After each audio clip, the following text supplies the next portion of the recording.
Pendant le ramadan, beaucoup de gens jeûnent, mangent moins, font du sport et pourtant leur gras ne part pas. Ce n'est pas un manque de volonté. Il y a 3 erreurs majeures que je vois chaque année et 3 ajustements simples qui changent tout.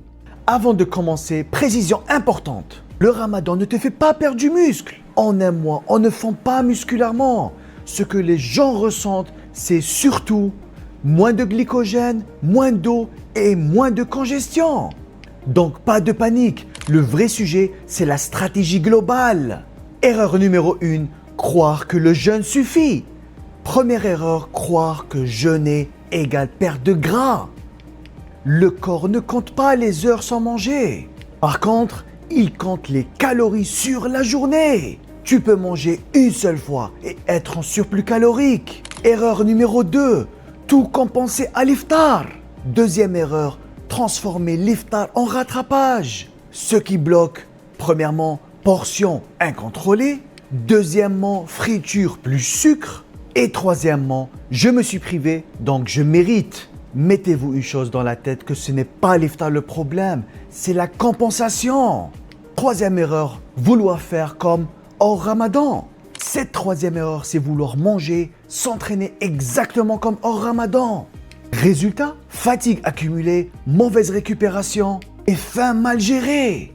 Le ramadan demande une adaptation et ne pas faire un copier-coller. Maintenant, voyons ce qu'il faut faire à la place, simplement et sans extrême. Recommandation numéro 1, structure avant tout. Pendant le ramadan, la clé, ce n'est pas de manger moins, mais de manger structuré. Voici une structure simple. Par exemple, l'iftar, eau, protéines, légumes et glucides. Au suhour, protéines, eau et fibres. Quand la structure est simple, les excès dispersent naturellement. Recommandation numéro 2, protéines en priorité. Les protéines pendant le ramadan ne servent pas à éviter une perte musculaire imaginaire. Elles servent surtout à mieux gérer la faim, stabiliser l'énergie et éviter les grignotages nocturnes. Recommandation numéro 3, un entraînement adapté. Le sport pendant le ramadan n'est pas là pour transformer ton physique. Il est là pour garder une stimulation minimale, maintenir les sensations et faciliter la reprise après le ramadan. Idéalement 2 à 3 séances par semaine, des séances courtes, ne dépassant pas les 45 minutes. Après l'iftar ou avant l'iftar, ça dépend totalement de vous. Chaque personne est différente et chaque personne est à même de s'entraîner avant ou après.